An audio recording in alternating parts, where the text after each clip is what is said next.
The world is not a foreign entity. It's you. It's me. It's me. It's me. You and me. Literally, all of us. The world to me means my family, My friends, people I love, people that love me. people I look up to. The world is changing. The question is, what is the nature of this change? I think every class I go to changes the world a little bit. Tomorrow belongs to those that are in school today. Teachers and students together as a team create the most meaningful change in the world. Learning about climate change was Learning about the civil rights movement changed the I world. think that in my class, my teacher has changed the world as I see it. Everyone has their unique perspective. I'd like to change the world one day. We can change the world if we listen to each other.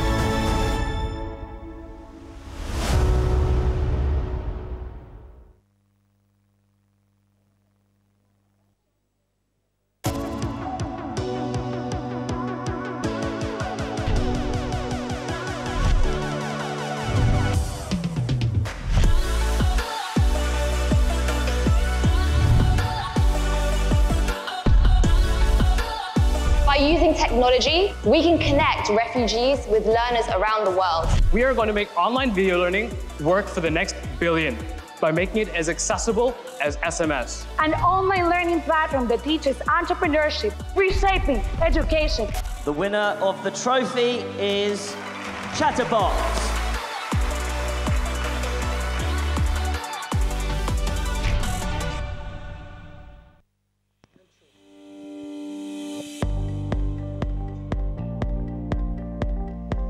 Ladies and gentlemen, our first session of this plenary is the final of the Next Billion EdTech Prize.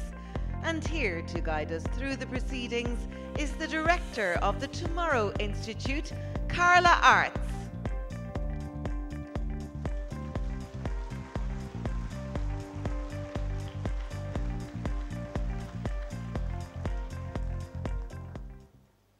Your Excellencies, ladies and gentlemen, youngsters in the room, the future, good morning. I'm delighted to be able to announce what's going to happen next, our final of the Next Billion EdTech Prize 2019. We have just spent the most amazing 2 days witnessing startups from all over the world, working in resource-poor context, focusing on access to education and making education for good for everyone. And I'm delighted to invite you to be part of this process in selecting our final winner. We will need your help. You will see 6 startups come on stage in a minute, but they're going to pitch for you, and then the judges who will join me on stage will vote for the 3 winners, and then you will be invited to go to your app. So please make sure you have your app at the ready.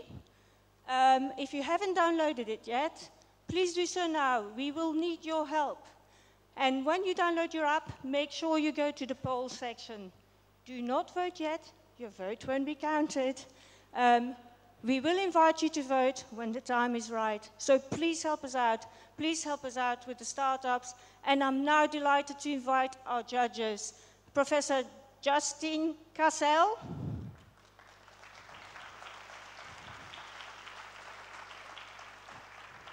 Guillermo Freitas, and our host, Mike Butcher.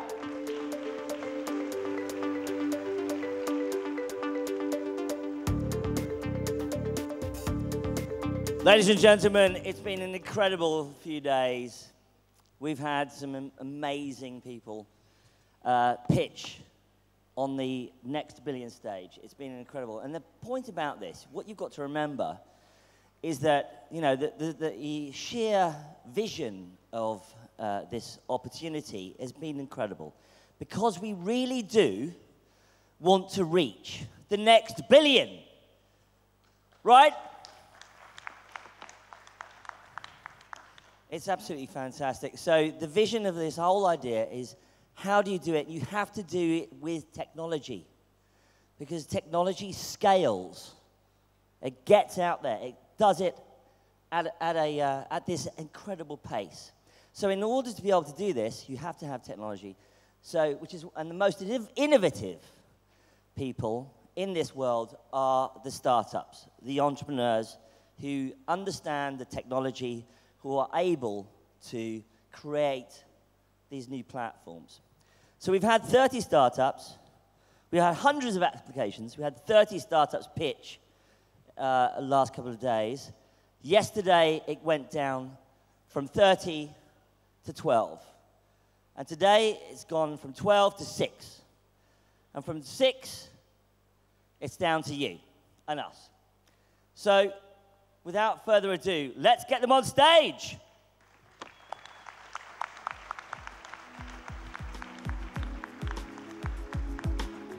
Ladies and gentlemen, let me introduce you to our incredible startups. From India, Dost. From Ghana, Finizi. From Egypt, Praxi Labs. From Pakistan, Sabak. From Brazil, Signa. And from Tanzania, Ubungo.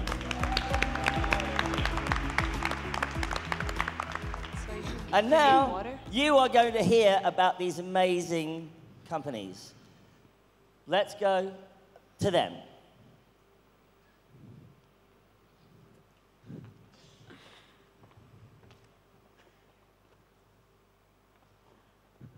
Hi, everyone. Good morning. I'm Sneha Sheth, and I built Dost to get every child school ready in India. I had the idea for Dost after hearing hundreds of young mothers in my work say, "Main to anpad hu, main kya kar sakti hu?" They were telling me in Hindi that I didn't go to school, so how can I support my child's development and education? But I knew that you don't have to be an educated parent to have a transformative role in your child's development and their life. It's the simple things like talking, singing, and playing with kids, toddlers, on a daily basis that boosts their brain development and prepares them for school. Dost makes those interactions possible. Dost means friend in Hindi and multiple languages. Once a mother or a father dials a number to sign up for Dost, they receive a 1-minute audio message on their phone every day with simple tips and activities to promote their child's brain development and social-emotional skills. Now, we've partnered with Stanford and other experts to make sure the content is really evidence-based, but the reason moms love it is because it's so simple. One of our most popular messages tells mothers to change the sizes of the rotis they're going to make for dinner that night. And by pointing out big and small rotis, they're teaching their child a fundamental pre-numeracy math concept. Now, because Dost is so simple and low cost, we've been able to support over 30,000 families in less than 2 years. But we're not done yet. In India, there are over 150 million women who didn't get an education and want to break their children out of the cycle of illiteracy. Parents are our first teachers, so please join me in helping these motivated moms get their children ready for school.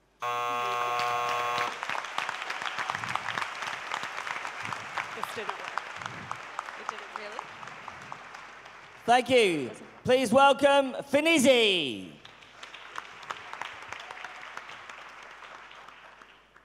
Good morning. My name is Monique Baz, and I'm the founder and CEO of Finizi. We are making finance easy using an AI chatbot to improve the financial capability of billions of people profitably. When was the last time you went a full day without making a single payment? In today's world, being financially illiterate is the same, if not worse, than not being able to read or write, because to fully participate in society today, financial literacy is critical. And yet, finance is hardly taught in schools, and the available information is overly complex. A big gap exists between having access to financial products and financial consumers using those products well. Finizi bridges that gap. To illustrate, let me share the story of Ruth. Ruth has a goal. In order to achieve that goal, Ruth needs money. And in order to get money, Ruth needs a loan. Now, there's some fundamental concepts Ruth needs to understand in order to make that decision. What is interest? What happens if you don't repay the loan? The stakes are high. One wrong step and she risks not putting food on the table. We've pulled together an exceptional team of learning designers, storytellers, and machine learning engineers to help Ruth navigate these concepts. She's able to engage with high-quality, bite-sized pieces of information in the same way she chats to a friend. We use local storytelling and learning personalization to maximize the effectiveness. And we deliver it in a chatbot, which is a low-cost, measurable experience. This is important for the 3 billion adults around the world who are just like Ruth and don't understand basic interest. But it's also important for institutions, and specifically financial service providers who have a financial and regulatory incentive to buy this education for their customers. We launched in Ghana in November last year, accumulated nearly 2,000 users, and are currently running a 5,000-person pilot with one of the biggest financial institutions. Before I go, there's one thing I didn't mention about Ruth. Her goal was to build her business and send her children to college. I imagine that to the power of billions. Thank you. Thank you, Fenizi. Ladies and gentlemen, please welcome Praxi Labs. Hi. Did you know that the dropout rates of STEM students is continuously increasing and is now reaching almost 60%, which is really alarming? At the same time, the demand for STEM graduates is increasing. Just last year, more than 2.4 million jobs went unfulfilled in the US alone. So imagine the rest of the world.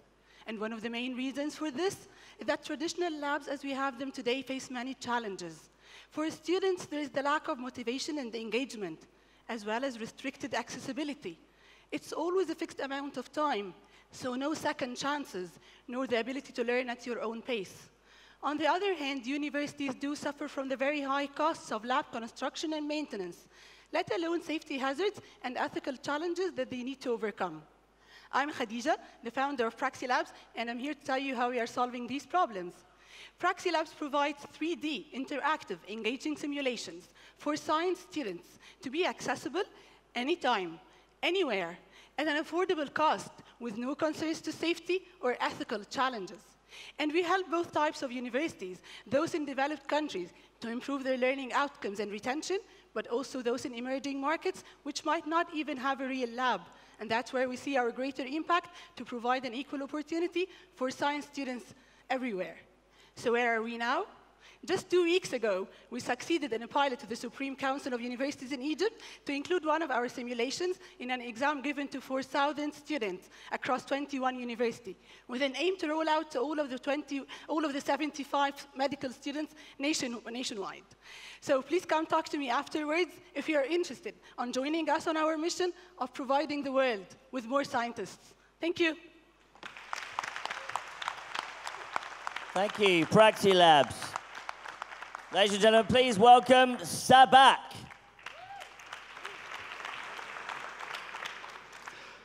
All children are born curious. They have an inherent desire to learn, to discover, to explore. And all teachers want to fuel that passion for learning. And yet, millions of students around the world are disengaged and unexcited about learning, leading to poor learning outcomes and eventual dropouts. We believe if teachers had resources that are exciting, engaging for kids, every single lesson could be just as magical as a fairy tale. Enter Sabak. Sabak is an EdTech company on a mission to make learning seriously fun. Muse, Sabak's flagship product, is an K-5 Android-based digital learning solution that teachers use in a blended learning format to deliver highly engaging lessons. Our unique method of wrapping engaging stories around complex maths and science concepts improves student engagements by as much as 85%. While students learn the basic concepts using Muse, teachers use the Muse lesson app and lesson plans to build higher order thinking skills. Over 1,000 schools are currently using Muse, and this year we're set to expand to 2,000 schools, reaching 250,000 students and generating $800,000. Ladies and gentlemen, This is barely scratching the surface. In Pakistan, there are 13 million students that are attending low to mid-cost primary schools that are suffering from poor learning outcomes. And that is our addressable market. And given that children all over the world share a love for stories, Muse can scale beyond Pakistan, potentially reaching the next billion. Ladies and gentlemen, 80,000 years ago, storytelling started the cognitive revolution that gave us the storytelling method that we have today. And we want to use the same storytelling method to help children rediscover the joy of learning they were all born with. Thank you very much. Thank you, Sabak. Let's now hear from Signa.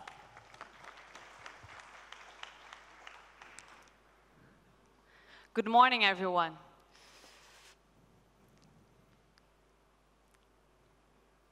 Did you understand anything? How did you feel? This is the way that my deaf father and 360 million deaf people around the world feel like every day when the information is not accessible in their first language, sign language. As with 80% of deaf people in the world, my father is not able to read. Therefore, the existing education options in the market do not work for him. And that's why we created Signa, an online platform with course created with sign language and with subtitle. So we train deaf people for their educational and professional activities. I am Fabiola, the CEO, and I'm doing this with 8 more people and 17 teachers. We give for the deaf people course related to technology, design, programming, communication. And we offer all this in our e-learning platform, our own, with the features and usability designed for deaf. In order to scale, we open our platform for the teachers from the community, to the ones certificated for us, to put their own course and get additional income, passive income from that. So we have impacted 2,000 people, and we have earned $100,000 billion in our platform. And just imagine what we can do with this price and all the media we can get with this. Let's change the lives of deaf people and related hearing people. Thank you. Thank you, Signa. And lastly, welcome Obongo.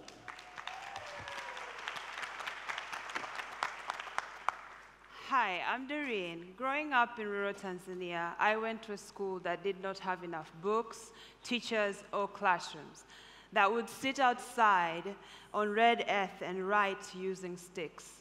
So even though I was in school, I was barely learning. Thankfully for me, my life changed when I actually got the opportunity to study in the US. And while I was there, it became clear to me that there was a huge quality gap between the education I got growing up and the one I was now getting in the US. And I thought it was a huge injustice. So I moved back home to make sure that millions of kids get access to top quality education. So at Ubongo, we create localized top quality educational media that kids can access on whatever technologies that they have, from radio to mobile phones, all the way to TV and online. And we produce educational cartoons that teach kids math, science, early literacy, numeracy, and life skills. And it's no accident that kids love this content because we actually co-create it with them.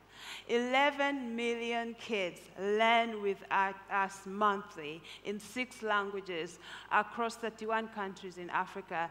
We have the largest classroom in Africa and are growing it to last mile in refugee camps and in non-electrified areas with our distribution partners. We are seeing significant learning improvements in cognitive development, math, science, and reading. All of this at a low cost of 20 cents per family per year. We are changing a story for millions of kids in Africa like mine did, and we are setting them up to write a better story, not only for themselves, but someday for their children and grandchildren too. Thank you.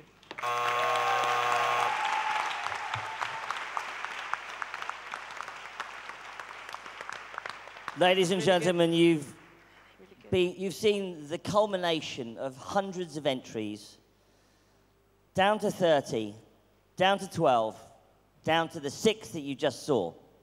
And now it's down to the judges to pick the winners of this incredible opportunity, this incredible prize. But it's up to you also to decide for you the audience choice. So please open your app. Make sure that you have your app open while we deliberate on our final 3. Okay? So I don't want to see you looking at me. I want you to see you looking at your phones for once in your life. Look at your phones. Vote on your favorites. And the judges... Oh. Yes, well, I know. Well, we're just going to announce. We're going to announce our 3. While we did that, I wanted you to see your phones while we do this. So we're going to announce the 3, and then I want you to vote on your top. Okay? It's kind of a live scenario, right?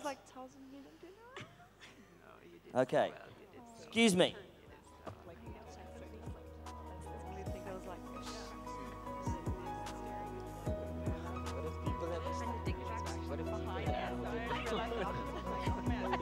Do we get something wrong? Most of us were confused today.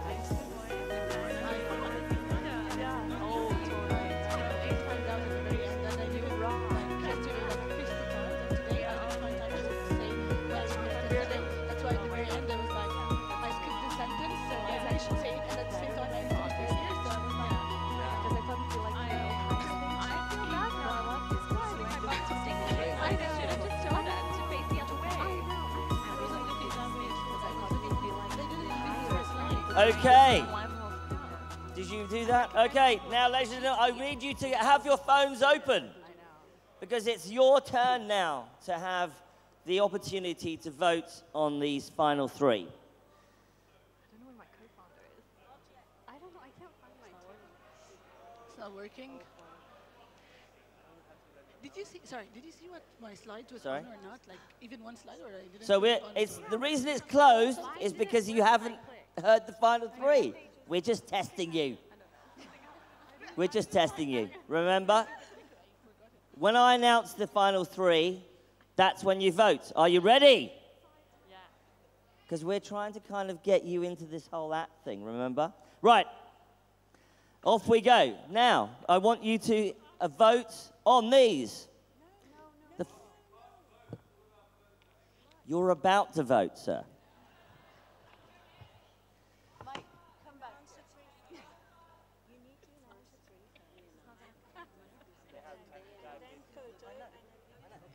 Yes, I know. We're about to announce the 3 winners. Remember, I need you to open your app. Right.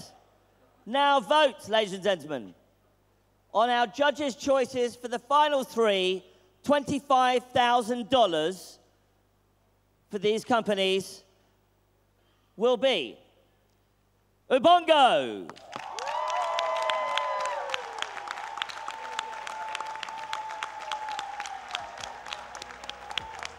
Dost,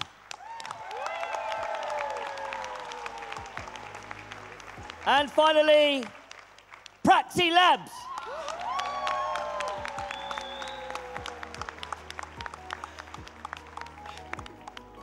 While you are vote now, vote. This is your opportunity to vote on your choice. Ladies and gentlemen, watch the clock. The app is ticking. Your vote is going on now. Okay. Right. Okay. Yeah. Right. The app is not working. No. Okay. Just 1 second.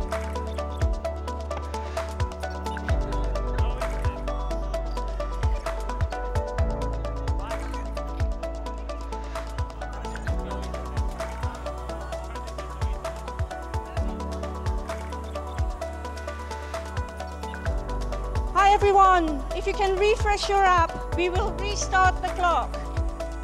It is working. You need to refresh your app. There is Wi-Fi on that side. So, okay, right. Okay, right, okay.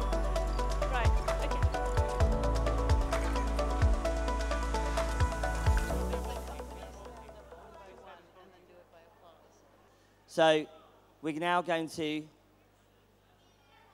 hear the results. This is the, by the way, ladies and gentlemen, can I just remind you, we have 3 winners from the judges, right? Okay? Listen, we have 3 winners from the judges. This is the audience vote. This is your preference, right? So you remember that we have your vote. Those of you who were able to vote, because we have had votes.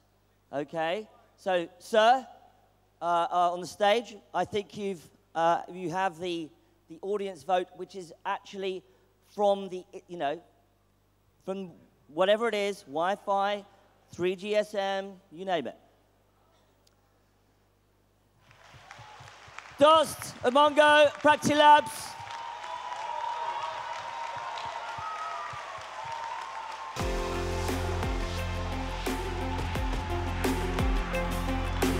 Stay where you are. Please, can I invite Mr. Jay Varkey to the stage? Well done.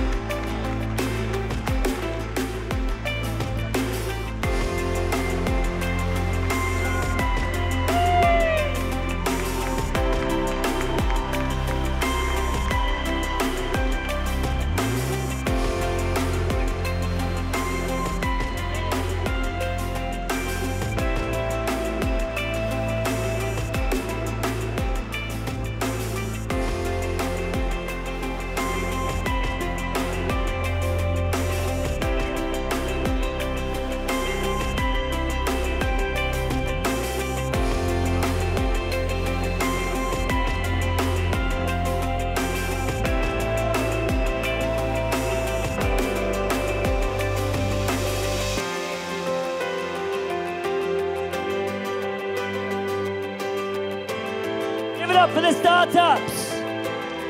And if you were a startup, if you're a technology company that you pitched in the last 30, stand up. If you were a startup that pitched, all of stand you, up. Please join us, stand up.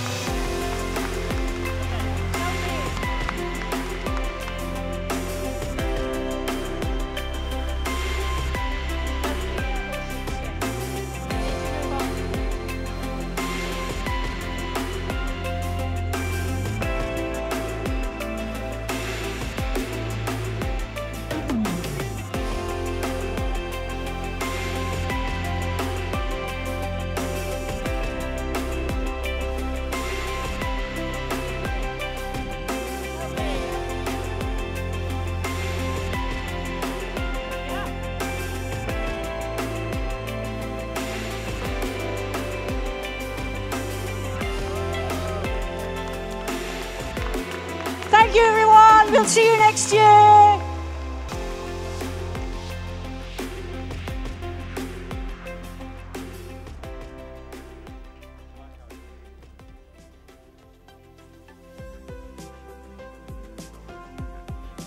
Ladies and gentlemen, to deliver the keynote speech of the conference, please welcome to the stage cognitive psychologist, linguist and author Steven Pinker.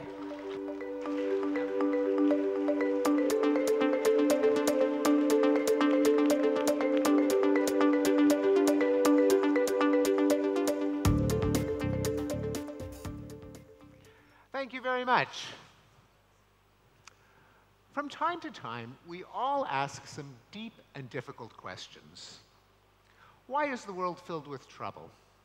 How can we make it better? How do we give meaning and purpose to our lives? Well, as imponderable as these questions may seem, many people have answers to them.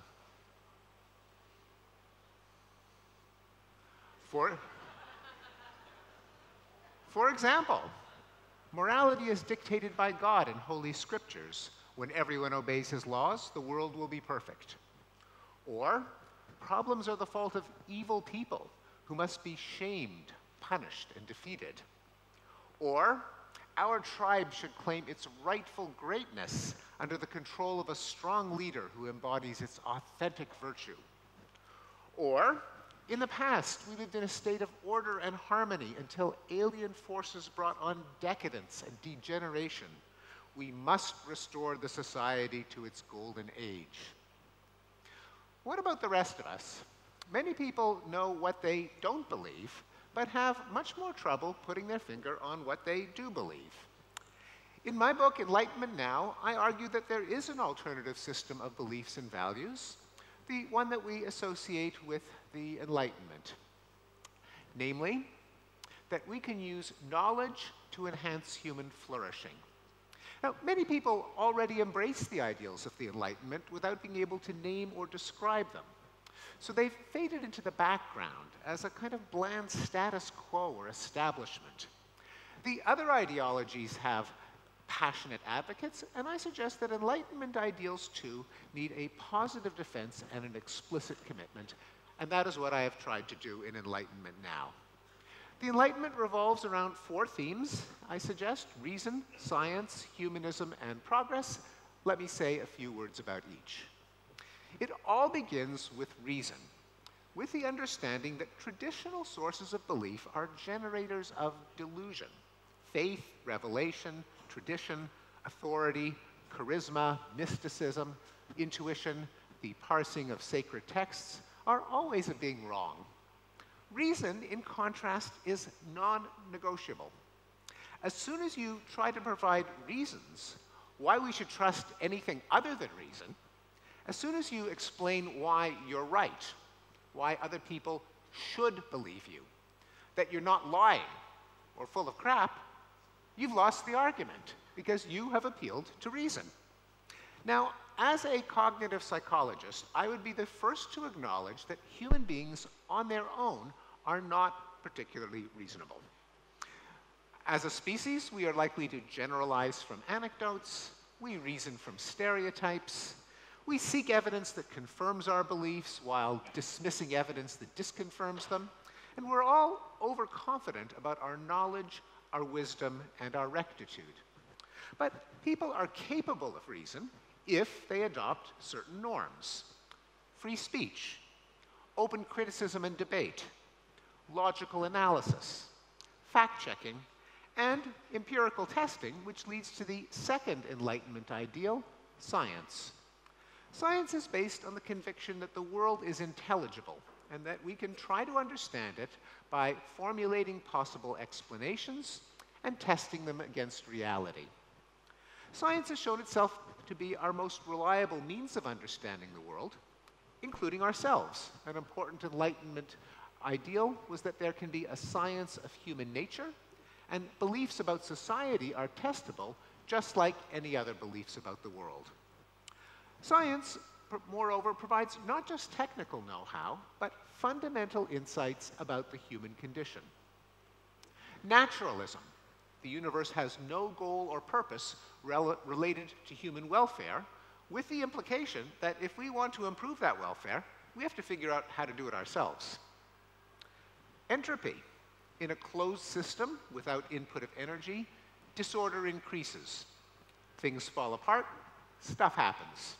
Not because the universe has it in for us, but because there are vastly more ways for things to go wrong than to go right.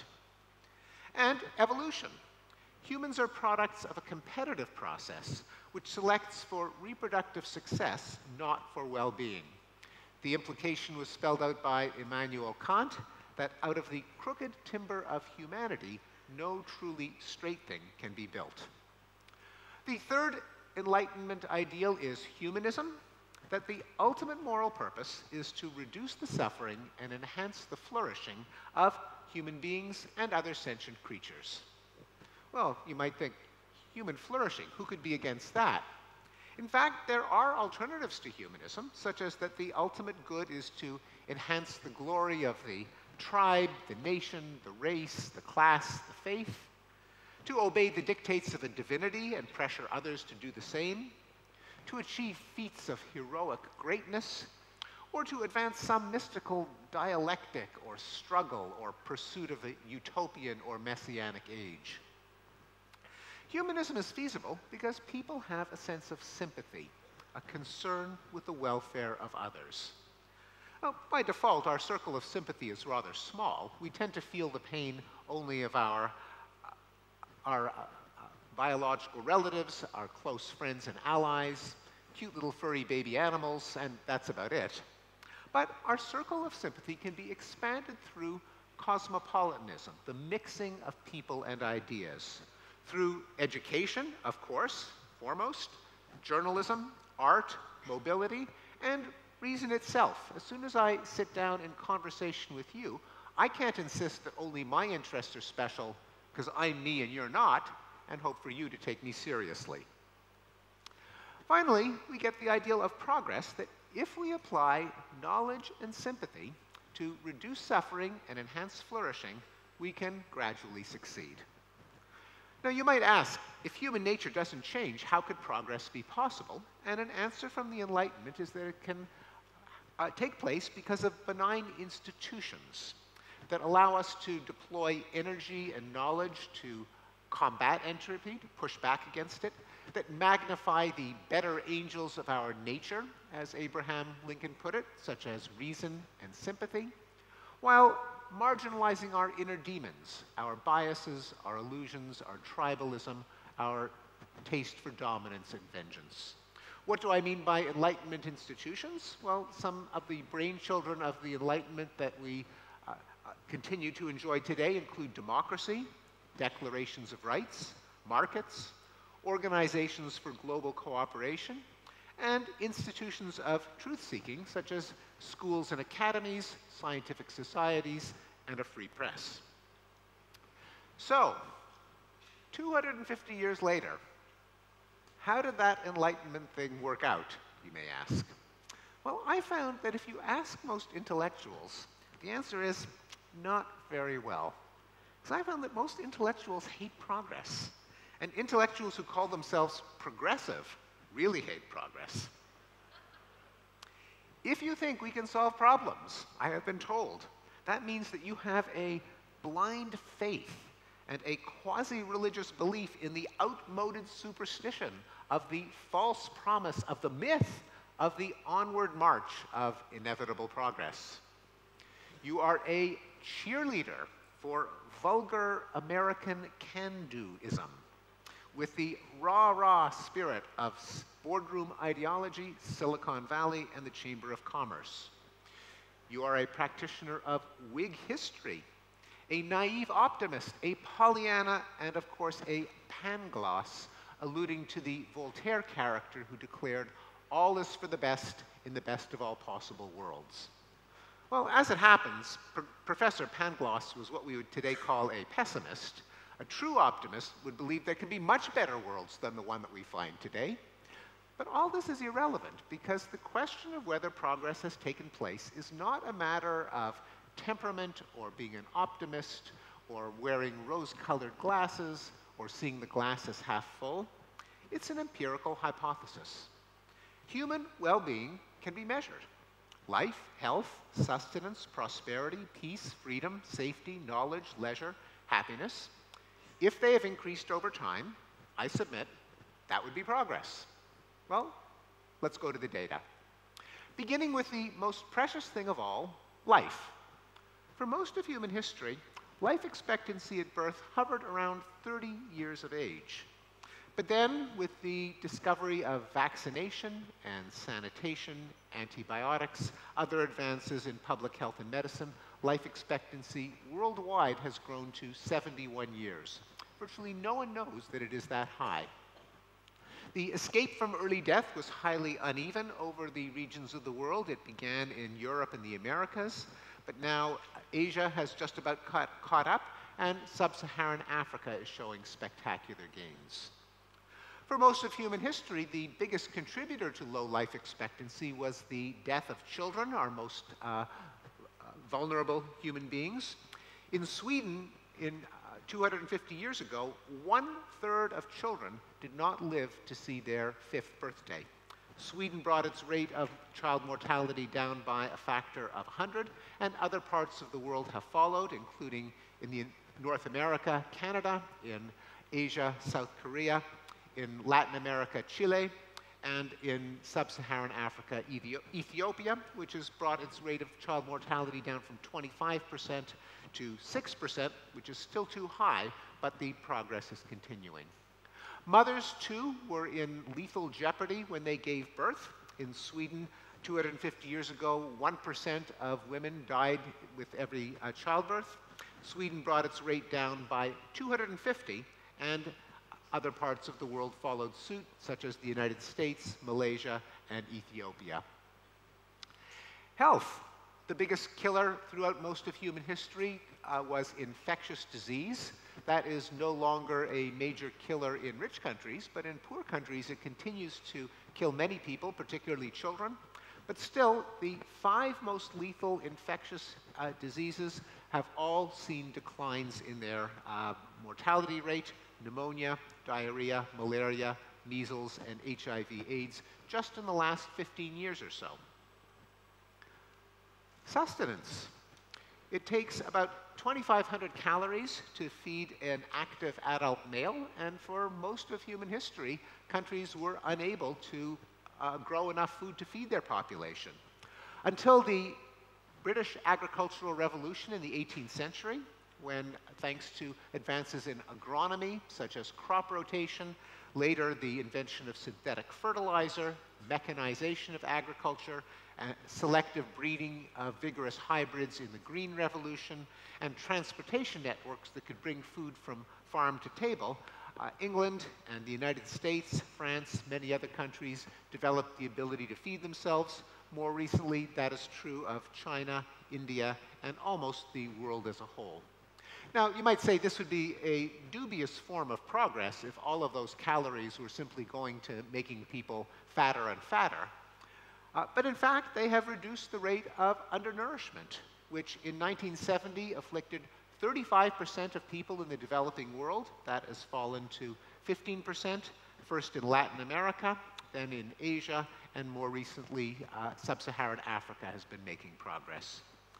Thanks to the ability to grow so much food, famine, which used to strike all parts of the world, famine was one of the 4 horsemen of the apocalypse, but rates of famine have plummeted, and famines today take place not because of insufficient food, but because of an inability to get it to the people who need it in war-torn and remote regions. Prosperity.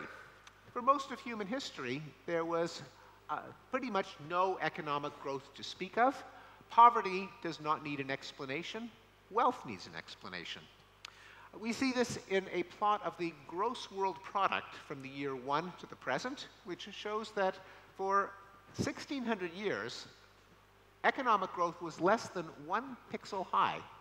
But then with the Industrial Revolution, advances in technology, the spread of education, the growth of markets and financial institutions, and most recently global trade, GDP per capita, gross world product, has increased by a factor of 200 since the early 18th century. The escape from universal poverty and deprivation was highly uneven.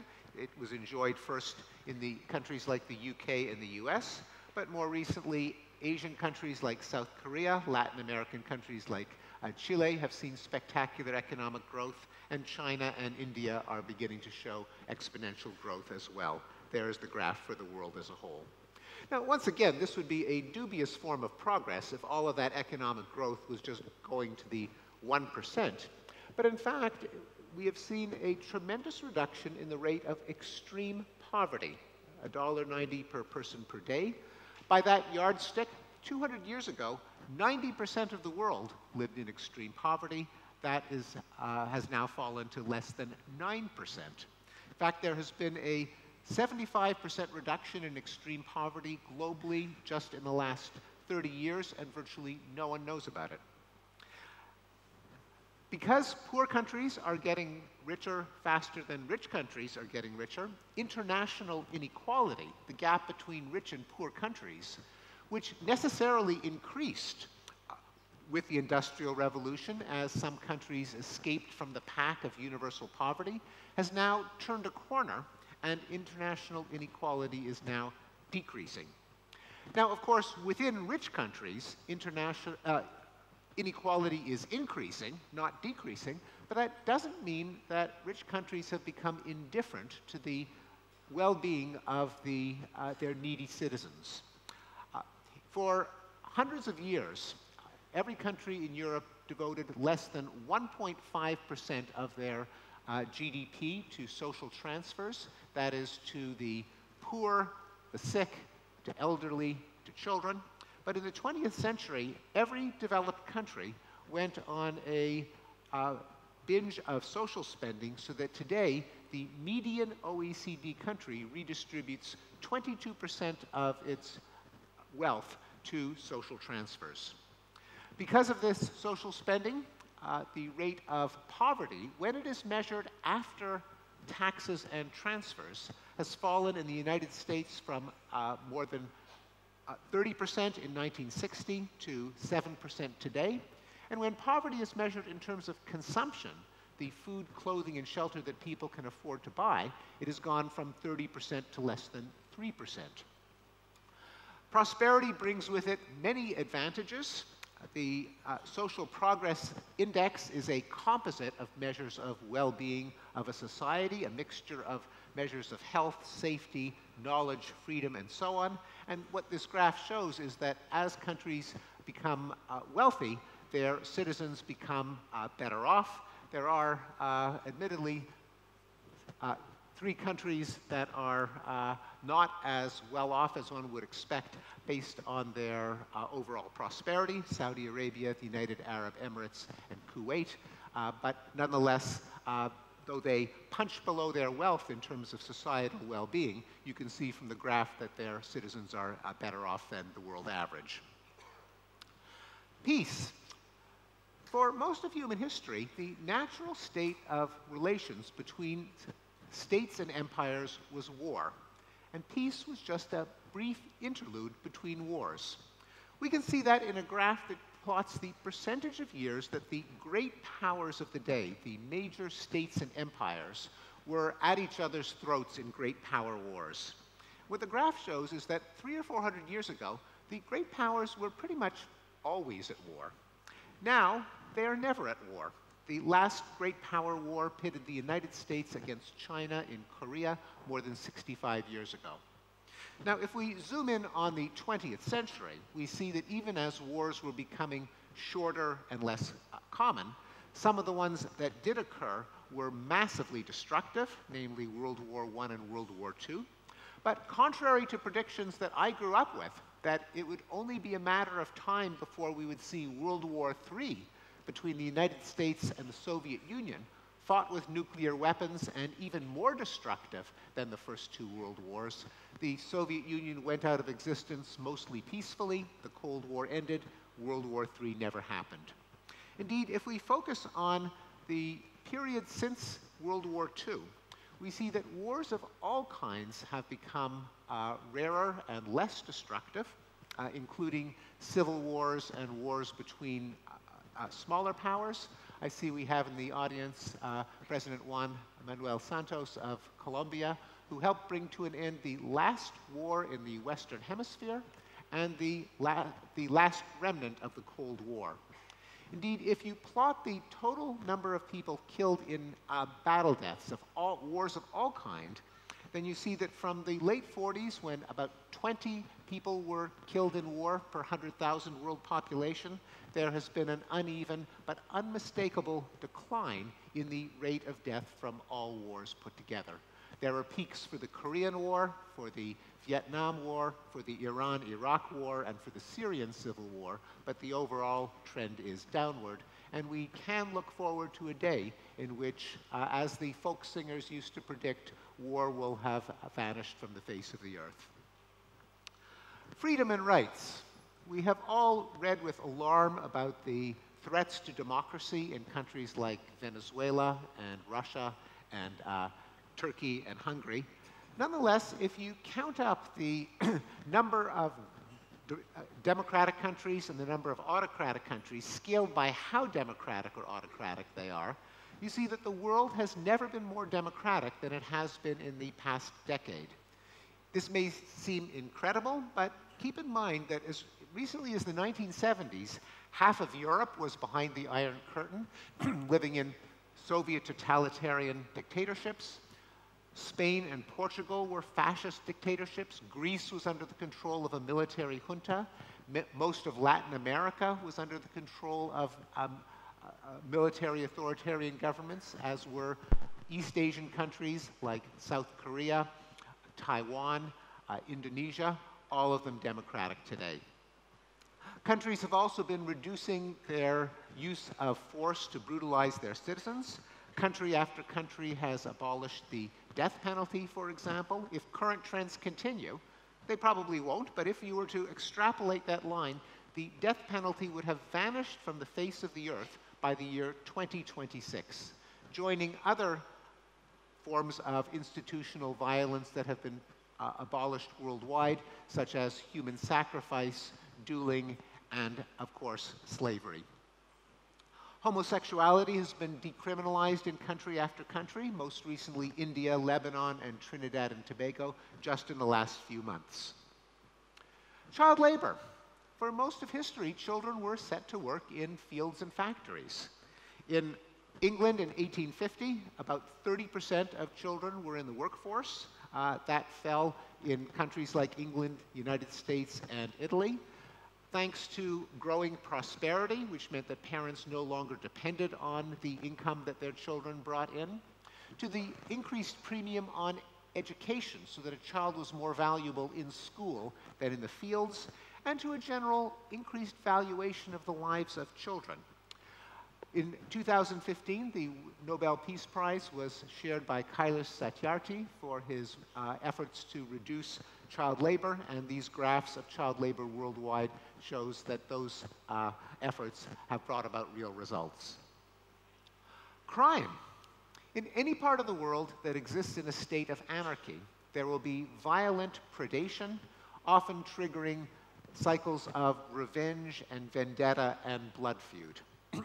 In medieval Europe, for example, the homicide rate was about 35 per 100,000 per year.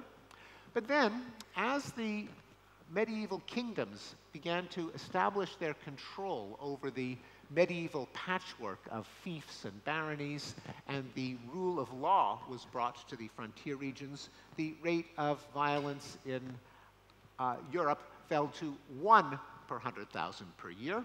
This is a process that is replicated whenever a state establishes authority over frontier regions, and the code of honor, the code of vendetta and blood revenge is replaced by the rule of law, police, and a court system. It happened again in colonial New England. It happened in the American Wild West, like in the cowboy movies. And even regions of the world that today continue to be violent, such as Mexico, used to be 5 times as violent a century ago. If we zoom in on the last 60 years, we see that the United States, which underwent a boom in crime in the 60s, 70s, and 80s, managed to bring its crime rate back down by more than half, and the world as a whole has reduced its rate of violent crime by about 30% just in the last 20 years. It's not just in homicide, but also in violence against women, such as domestic violence against wives and girlfriends, and rates of rape and sexual assault, as well as the victimization of children, such as the bullying of children in school, and physical abuse and sexual abuse by caregivers. Indeed, we've been getting safer in just about every way. Because of technological advances in the safety of automobiles and the engineering of safer highways, you're about 96% less likely to be killed in a car crash, 88% less likely to be mowed down on the sidewalk, 99% less likely to die in a plane crash, 59% less likely to fall to your death, 92% less likely to drown, 90% less likely to die in a fire, 92% less likely to be asphyxiated, There is, however, in the United States, one exception to the trend of increasing safety, and this is in the category called poison by solid or liquid. It includes the deaths from drug overdoses, and here you are seeing the tragedy of the American opioid epidemic. An exception to the overall trend in which life is getting safer and safer. At the same time, we are 95% less likely to die on the job. We're even less likely to die in a so-called act of God. The droughts, floods, wildfires, storms, volcanoes, landslides, meteor strikes, and earthquakes. Not because, presumably, God is any less angry with us, but because of improvements in early warning systems, in the resilience of infrastructure, and in disaster responses. And what about the ultimate, quintessential act of God, the thunderbolt hurled by Zeus? Yes, we are 97% less likely to be killed by a bolt of lightning. Knowledge of particular interest to everyone in this room. The natural state of humanity is illiteracy and ignorance.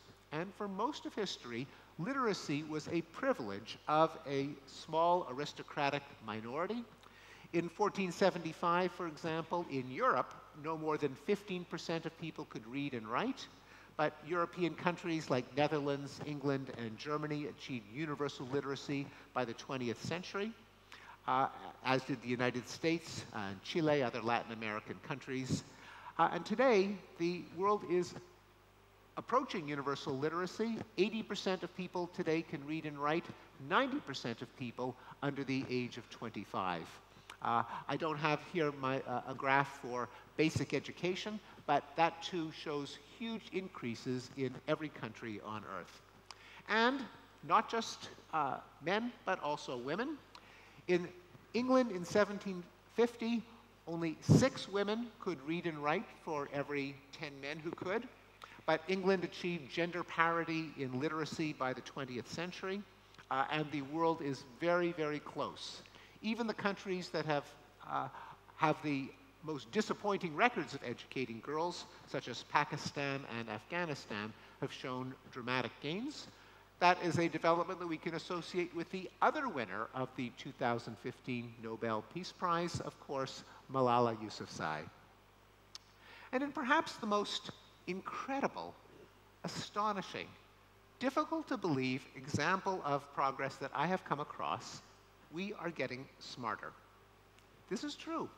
In a well-documented phenomenon known as the Flynn effect, IQ scores have increased all over the world by 3 points a decade. This is the result of the spread of health and education, of the increased use of visual symbols in everyday life, and of the trickling down of technical and abstract and scientific concepts from universities and technology into everyday life. Well, do any of these statistics represent an increase in the quality of life? In many ways they do. For example, 150 years ago, the work week in England and the United States was more than 60 hours. Today it is less than 40 hours, and an average worker has 3 weeks of paid vacation, which in the 19th century would have been inconceivable. Also, because of the universal penetration of running water and electricity, and the widespread adoption of labor-saving devices like washing machines, vacuum cleaners, refrigerators, dishwashers, stoves, and microwaves, the amount of our lives that we waste on housework, which people judge to be the least favorite way of spending their time, has fallen from 60 hours a week to less than 15 hours a week. Thanks to the shortening work week and the smaller amount of time that we forfeit to housework, the amount of leisure time in the United States has increased over the past 50 years, both for men and for women. Now, you see that the increase for women has leveled off, and the reason is that today women spend more time with their children. In fact, a single working woman today spends more hours with her children than a married stay-at-home mom did in the 1950s.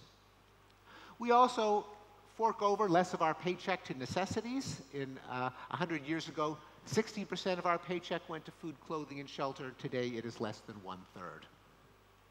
Okay, does it make us any happier?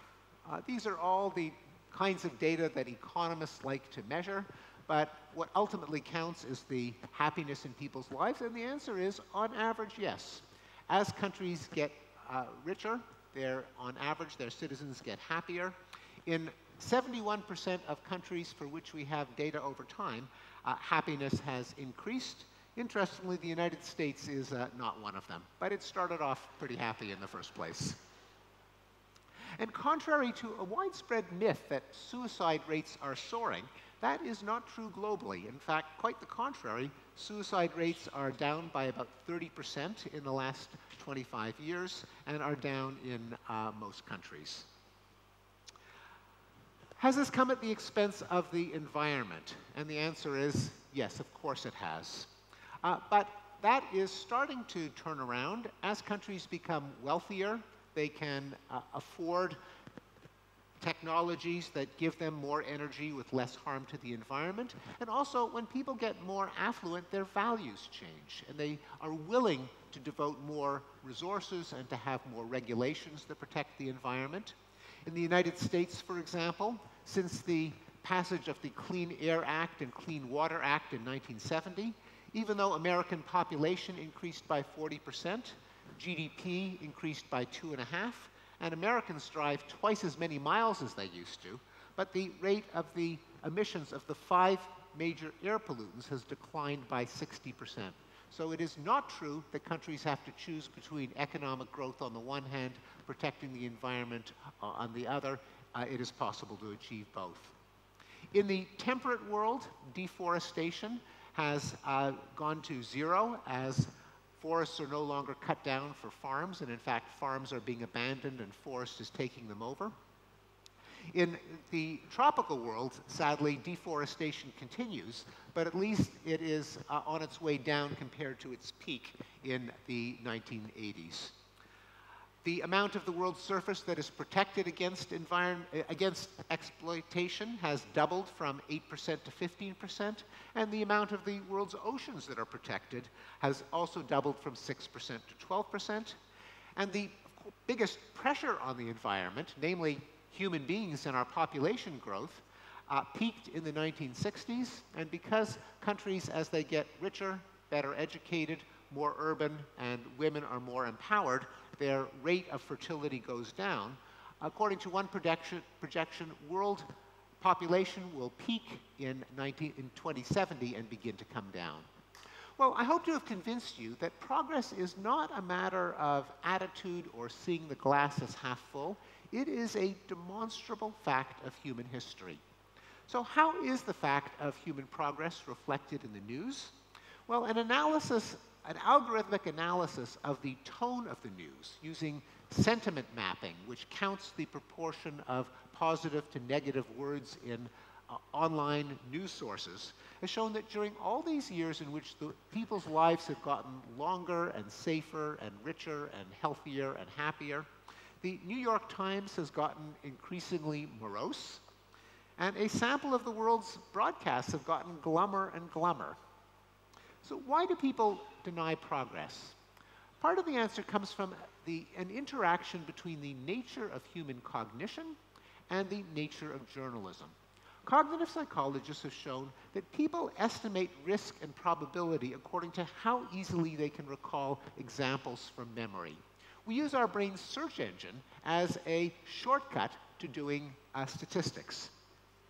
Now combine that with the nature of news. News is about stuff that happens. It's not about stuff that doesn't happen.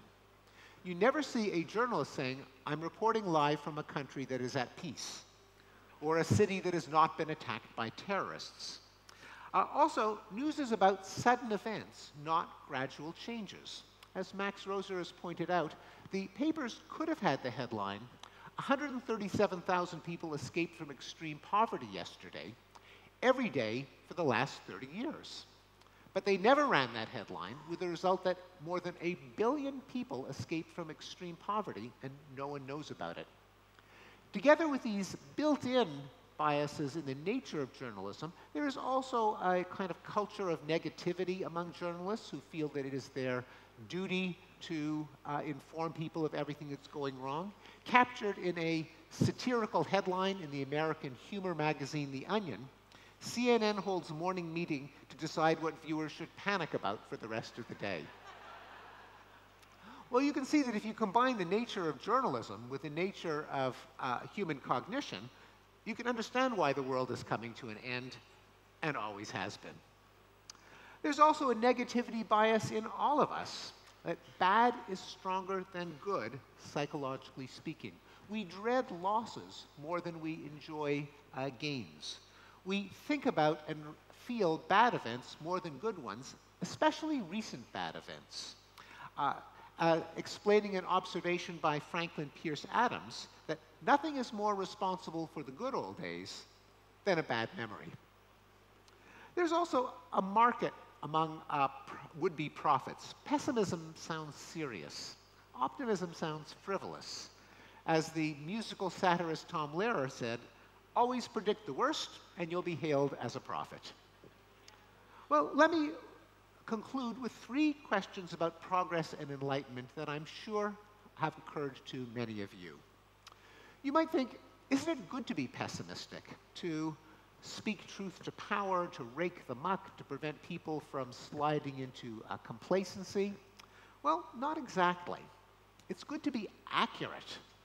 Of course we have to be aware of suffering and danger and injustice wherever they occur, but we also have to be aware of how they can be reduced, because there are dangers of thoughtless pessimism. One of them is fatalism. If you think that despite all efforts to make the world a better place, things just keep getting worse and worse and worse, a natural response is, well, why waste time and money on a hopeless cause? Why throw good money after bad? As Jesus said, the poor you will always have with you. The other danger is radicalism. If you think that our institutions are failing and are beyond all hopes for reform, you will be receptive to calls to smash the machine, drain the swamp, burn the empire to the ground, in the hopes that anything that rises out of the rubble will be better than what we have now, or to empower a leader who promises, only I can fix it. Is progress inevitable? And the answer is, of course not. Progress does not mean that everything becomes better for everyone, everywhere, all the time. That would not be progress. That would be a miracle. And progress is not a miracle. Progress consists of using knowledge to solve problems. Problems are inevitable, and solutions create new problems which must be solved in their turn. Also, even against the backdrop of gradual progress, the world can always be blindsided by nasty surprises, and I have mentioned a number of them in this talk. The 2 world wars, the 1960s crime boom, AIDS in Africa, the American opioid epidemic, and, excuse me, the world faces severe global challenges that it has not solved, foremost among them being climate change and the threat of nuclear war. I argue in the book that these should be seen as unsolved but solvable problems, not as apocalypses in waiting, and that we should pursue decarbonization of the world economy through a combination of policy, such as carbon pricing, and technology, namely the development of low, zero, and eventually negative carbon technologies, and that we should pursue denuclearization via a combination of strategic stability that lessens the probability of an accidental war, and programs of arms limitation and reduction, culminating in the complete abolition of all nuclear weapons. Just a hint that this is not romantic, it's not utopian, it's not unrealistic, is the fact that countries have a natural arc of decarbonization in terms of how much carbon they emit to achieve a unit of wealth, that they begin with coal, switch to lower carbon fuels like petroleum, natural gas, then solar, nuclear, and hydro. This has happened in every part of the world. This is not enough to deal with global warming because that figure has to go to 0 and eventually negative, but it does show that industrial economies are not inherently tied to flaming carbon. And few people realize that the nuclear arsenal of the world has fallen by 85% since the height of the Cold War. Let us hope that we can bring that down to zero.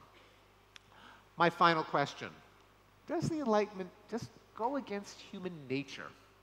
Is humanism just too arid or tepid or flattened to get people's hearts pumping? Is the conquest of disease, famine, poverty, violence, and ignorance boring? Do people need to believe in miracles, a father in the sky, a strong chief to protect the tribe, myths of heroic ancestors? Well, I don't think so. For one thing, secular liberal democracies have shown themselves to be the happiest and healthiest places on earth, and they are the prime destination of people who vote with their feet. And I dare say, applying knowledge and sympathy to enhance human flourishing is heroic, glorious, maybe even spiritual.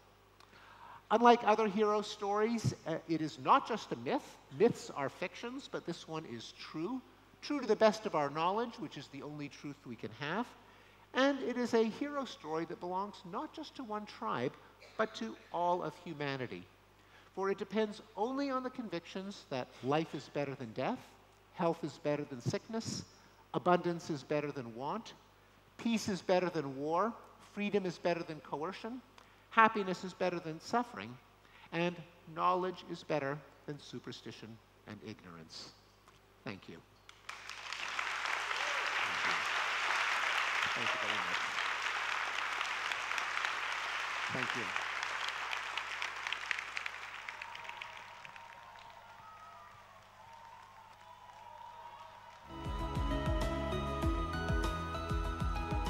Ladies and gentlemen, please welcome His Excellency Sheikh Nahyan Mubarak Al Nahyan, Cabinet Member and Minister of Tolerance of the UAE.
Ladies and gentlemen, please welcome to the stage His Excellency Sheikh Nahyan Mubarak Al Nahyan, Cabinet Member and Minister of Tolerance of the UAE.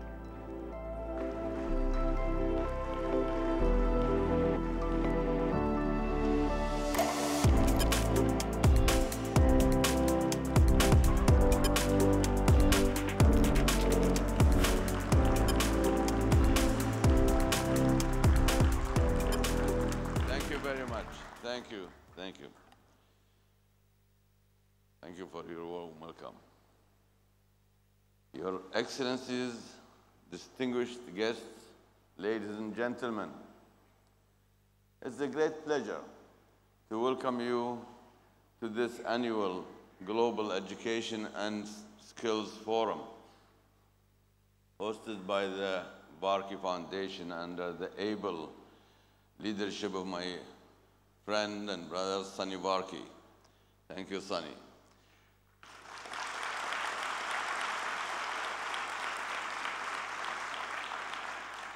I look forward to the signing today of the MOU between the Duke of Edinburgh's International Award Foundation and the Ministry of Tolerance.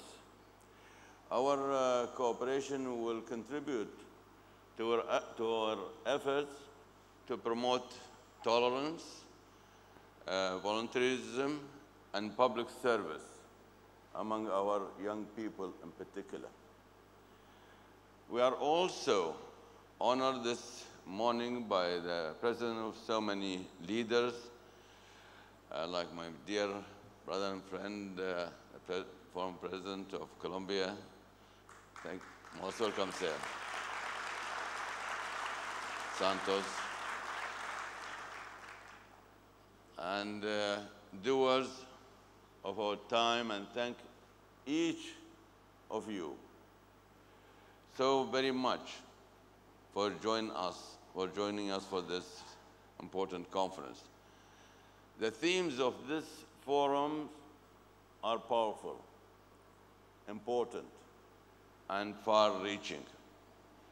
Your careful consideration of them will help ensure a future of peace and prosperity for our world.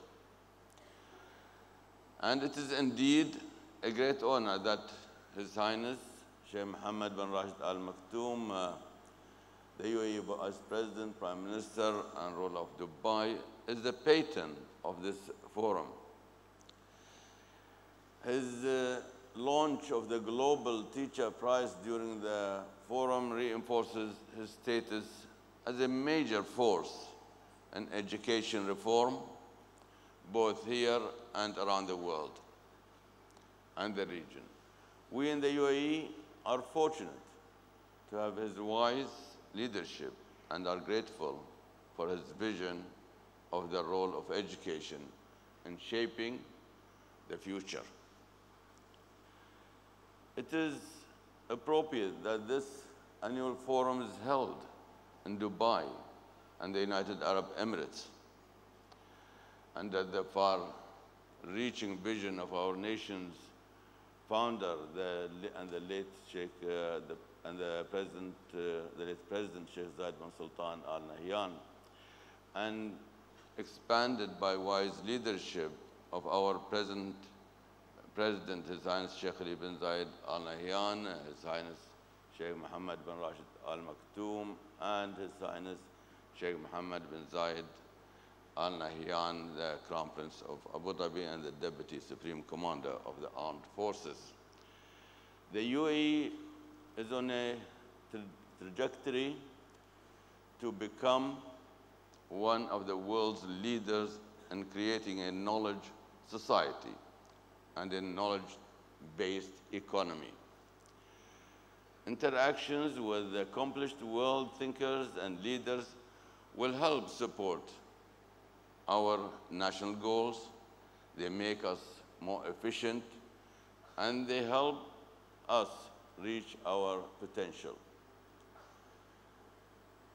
My friends, I stand before you today as the Minister of Tolerance in the United Arab Emirates. As a Minister of Tolerance, I have chosen as the focus of my remarks the topic of one human family. I am, of course, highly influenced in my choice of the topic by the historic visit to the UAE last month by His Holiness Pope Francis and His Eminence, the Grand Imam of Al-Azhar, Sheikh Ahmed Al-Tayyib. Those visits focused attention on promoting human fraternity around the globe. The Pope and the Grand Imam issued the Abu Dhabi Declaration on Human Fraternity that exemplifies the more force that we all must exert if we are to meet the great challenges of the 21st century.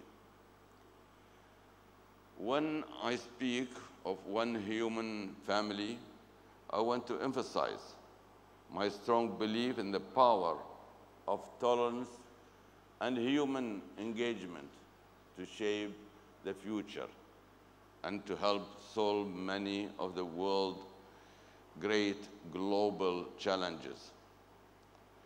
I'm a strong believer that tolerance and human fraternity will help us recognize the world imperative for moral imperative for improving the health and safety of all individuals. Tolerance and human fraternity will help improve education and encourage innovation so that all citizens can contribute to a knowledge-based economy.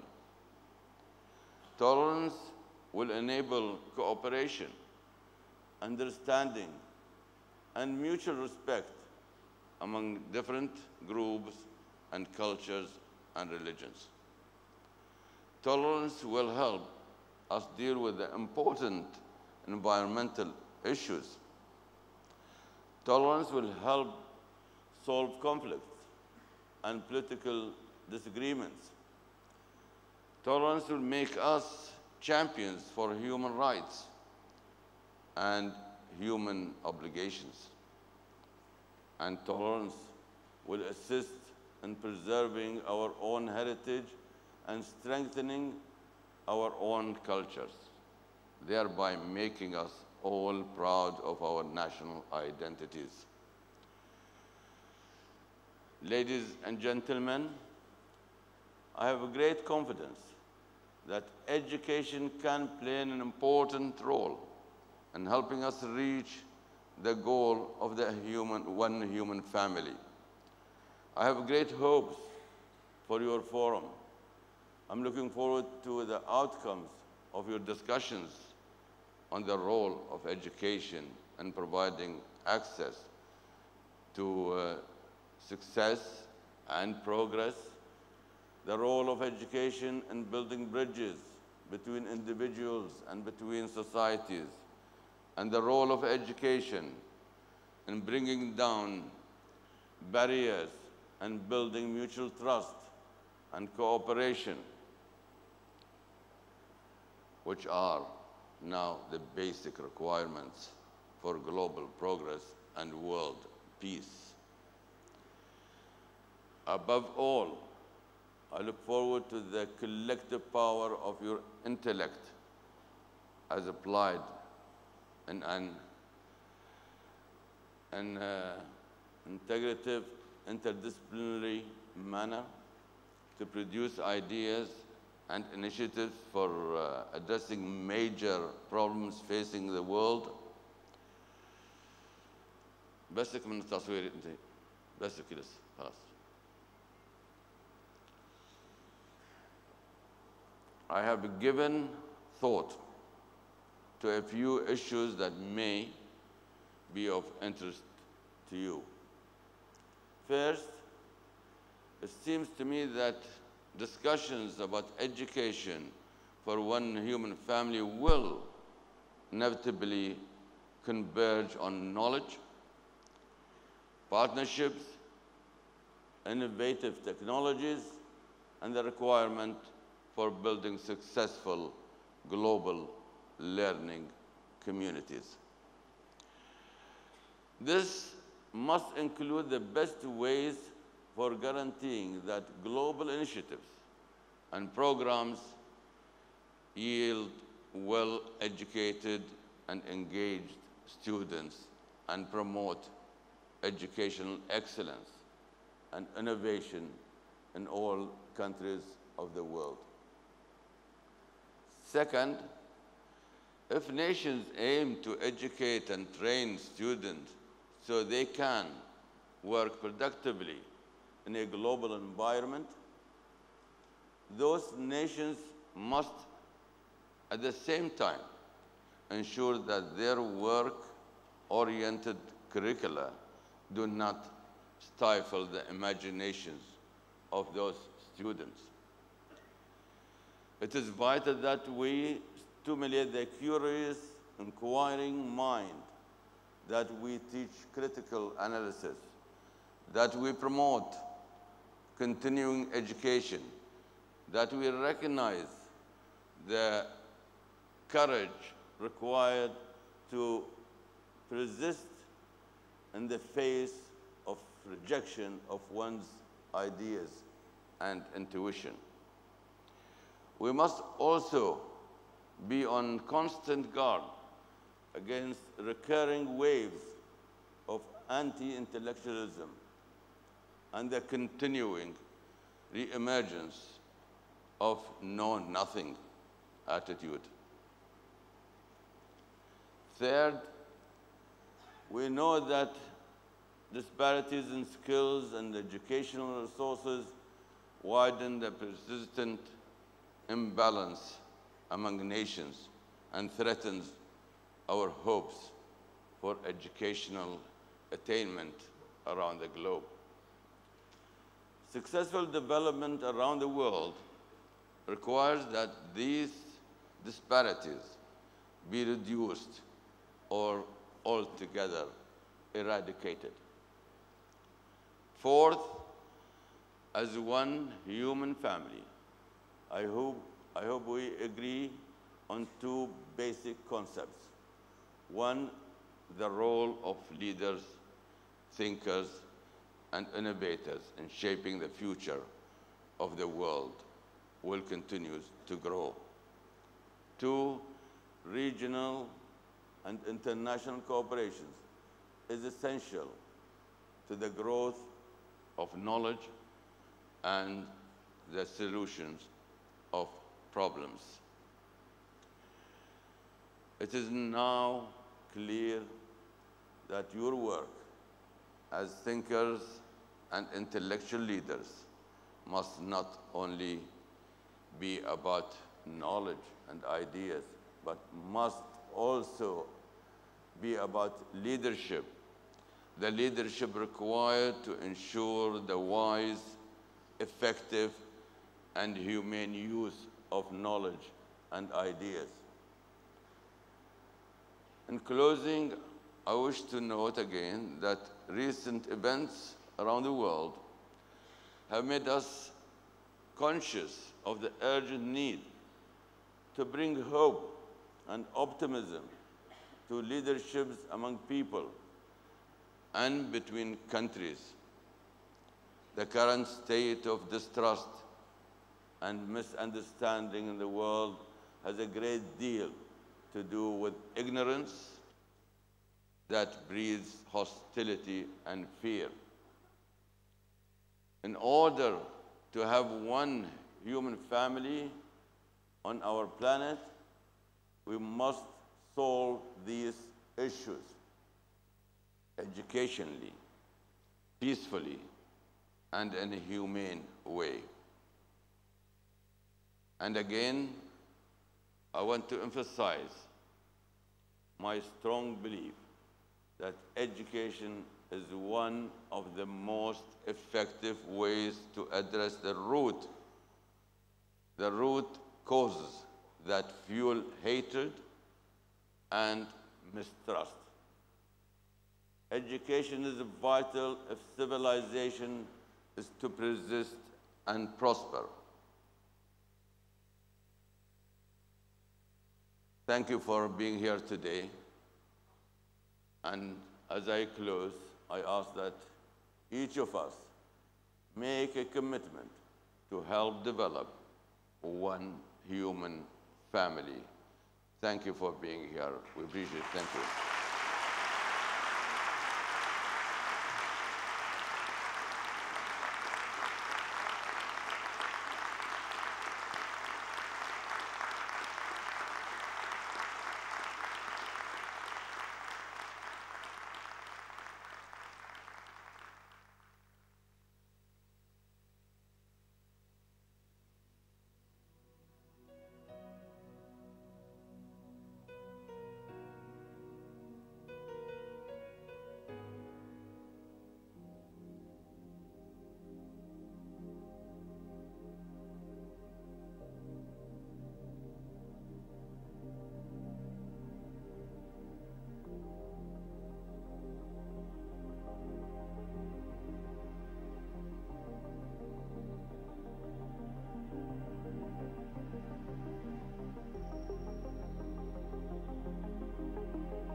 Our final session for this plenary concerns the perception of war through the eyes of a child.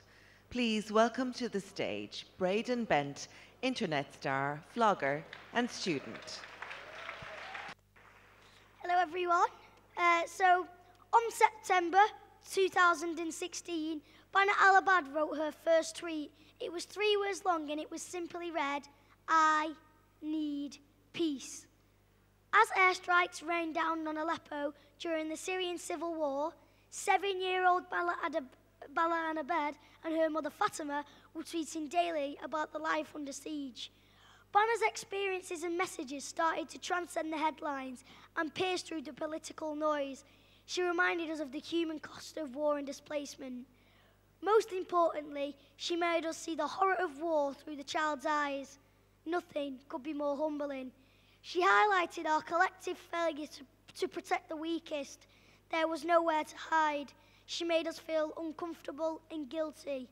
With her long hair, deep brown eyes, and missing 2 front teeth, Bana quickly attracted loads of followers and became the plight of Syrian children. One day, Bana tweeted, "The tooth fairy is afraid of the bombing here. It's run away to its hole. When the war finishes, it will come." Time magazine lauded Bana as among the most 25 influential people on the internet. Even J.K. Rowling started tweeting her messages of support. But the world continued to watch a real-life horror movie play out in front of us, as Bana's family ran low on food, water, and then they lost their homes to an airstrike. Bana then tweeted, "This is my friend's house. Bombed. She's killed. I miss her so much." A few weeks later, Bana tweeted, "I am sick now. I have no medicine, no home. This will make me die even before a bomb can kill me." And then on the 4th of December 2016, Bana tweeted, "We're sure the army is capturing us now. We'll see each other another day. Bye." Following this, Bana's Twitter account was deactivated. Well, Bana, we'll see each other another day, and that day is today.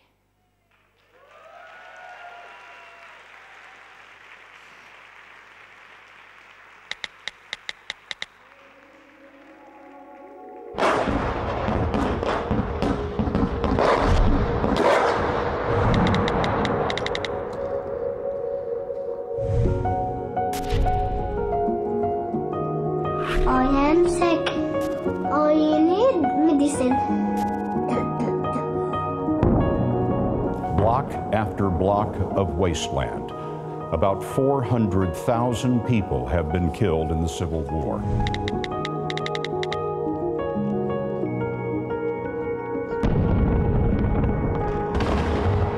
Hello, my friends. How are you? I will try to be alive on Sunday. Bana Al-Abad is the voice of Aleppo's innocent victims, whose Twitter accounts won admirers the world over. Bana and her family escaped Aleppo. Stand with any pop.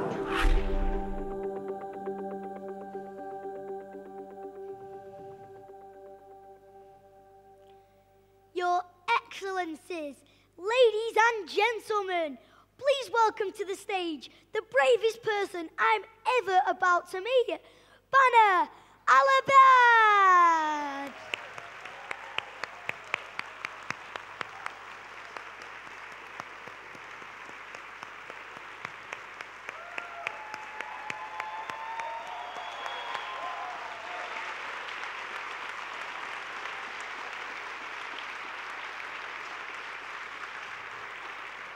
Very big round of applause there, and you deserve it. How are you today, Bana?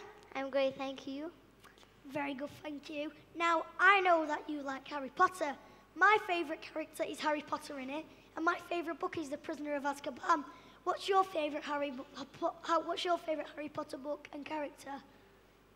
First of all, I would like to thank J.K. Rowling for her support.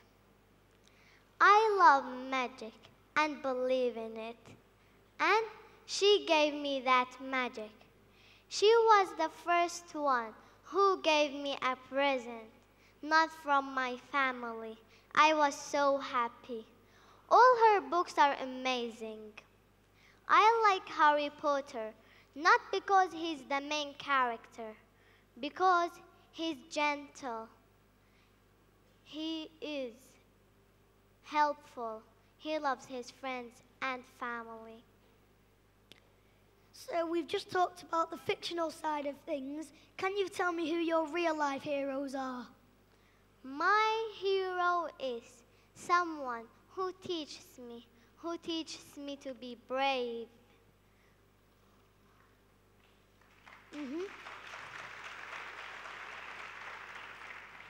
And who's that? And believe in myself to change the world. It's my mother. Oh.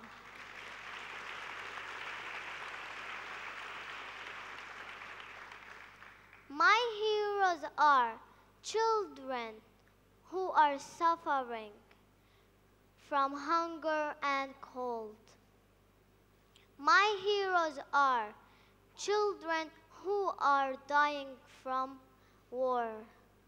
My heroes are children who are struggling to live their lives. Thank you, Banner. Everybody was listening to that very carefully. I think she deserves a round of applause.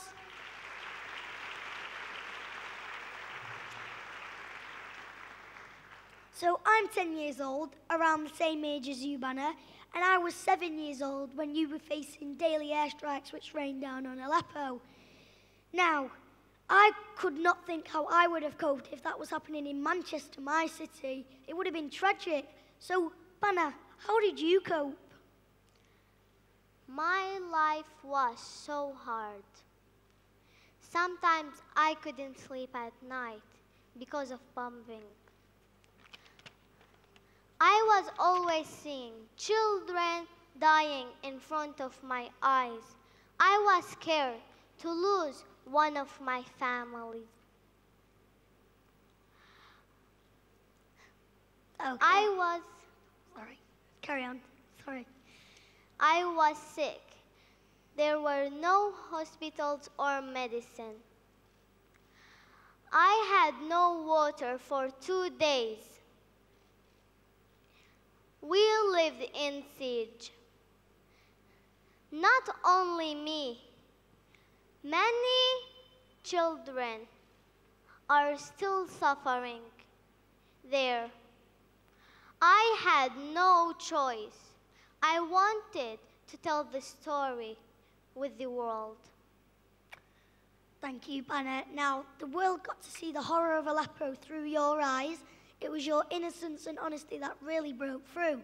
Now, if you're prepared to tell me and the audience, what had the biggest impact on you in your life? Death of the children is my biggest problem. I wish someone could do something. I wish my friend Yasemin would be here right now. What did she do to die? She was only a child. Every child deserves to live in peace. 100%, Banner.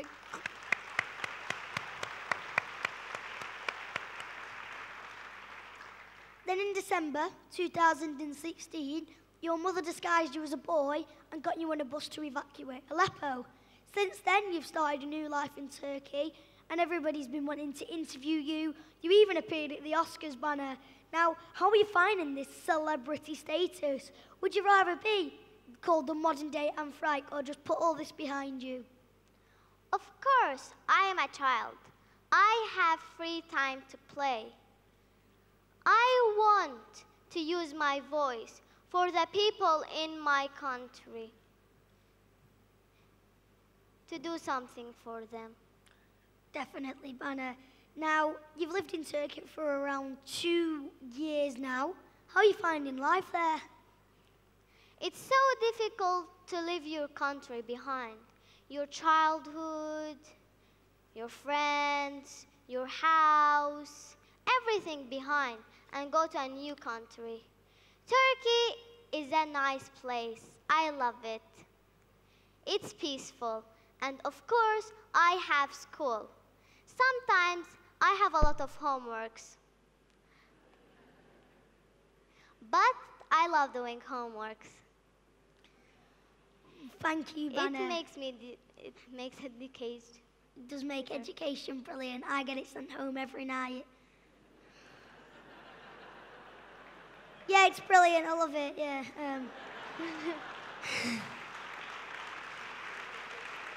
So, as you know, Banner, this is the biggest education conference in the world. And later on tonight, we will announce the Global Teacher Prize 2019. Teachers are sitting there. You can see them. Hello, hello.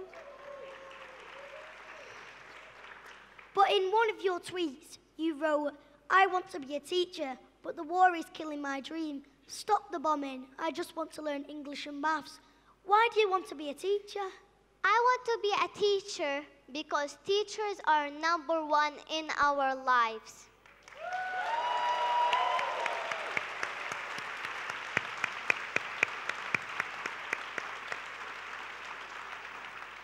Teachers are so important.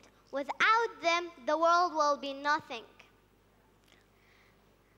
I want to be a teacher so I can teach children a different language.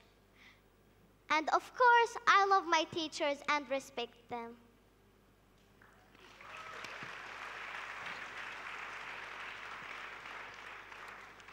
So, Banner, your mother Fatima once said, "War is a teacher," so if a bomb dropped, you'd know if it was the sound of a cluster bomb or a barrel bomb.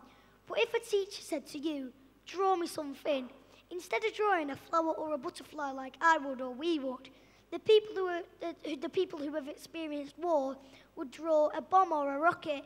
And do you think kids should be knowing about war at the young age? What's your opinion on that, Banner? War teaches me that peace is the important thing in our lives. Peace is the most powerful thing in the world. Definitely. Now, finally, Banner, there are so many influential people in this room and in the world today.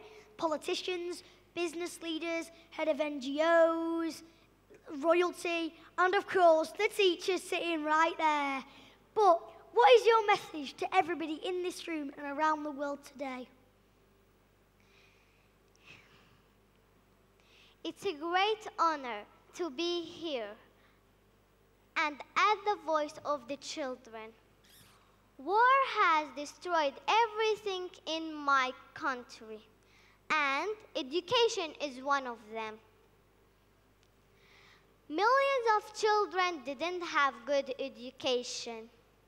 Many children never went to school. Others have to work for their families so they can get food. The world is not doing enough for education in Syria, and that means a lost generation of children. Education is the last hope for Syria. I never went to school. I love school. I was sad. Lack of education makes children useless and hopeless. They want to be something. They want to be teachers. They want to be doctors. But without education, they won't be anything. It's their lives. I have a message. We have a lot of guns in Syria. Instead of that, we need to have more schools. Thank you.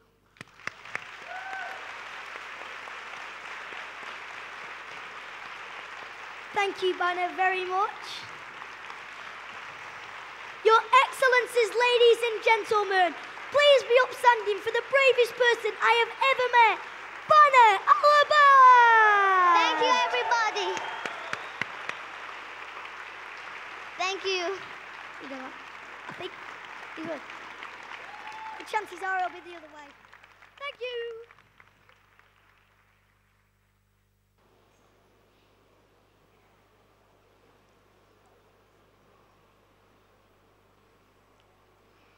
once again for Bana and Braden.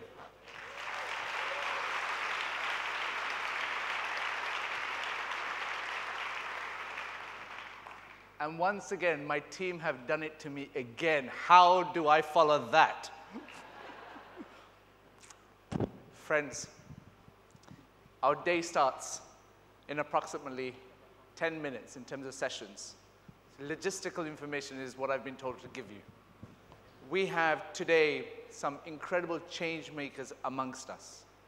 We have amongst us Nobel laureate and former president of Colombia, President Santos.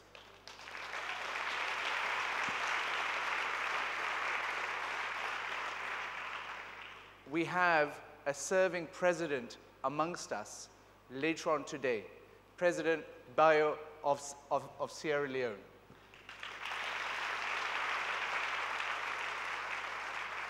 We also have former Prime Minister Tony Blair.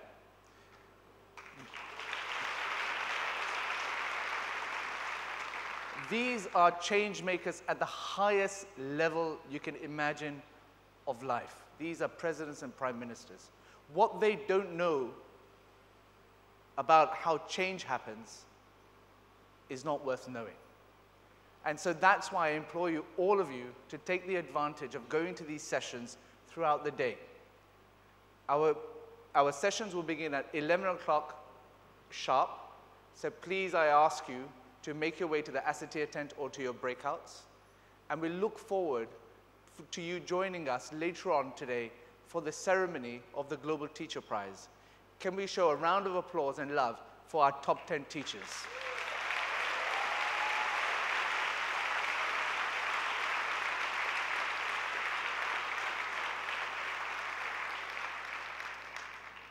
When we talk about change making, from this stage over here, we have communicated to you and we have brought to you some incredible stories of some just prolific people. As I said at the beginning, they don't have to be heads of government or politicians. We had the likes of Mark Pollock, Mina Guli, Kennedy Odede. Today we had Bana Al-Abed and Braden Bent. Think for yourselves, what is it that they're doing to effect change?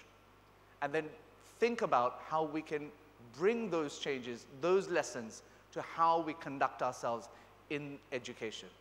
Ladies and gentlemen, thank you so much for joining us this morning, and we look forward to seeing you in the hallways and in the breakouts. Thank you.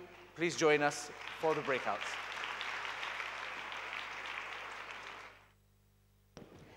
Ladies and gentlemen, that concludes the plenary session. Please make your way to the breakout sessions. Thank you.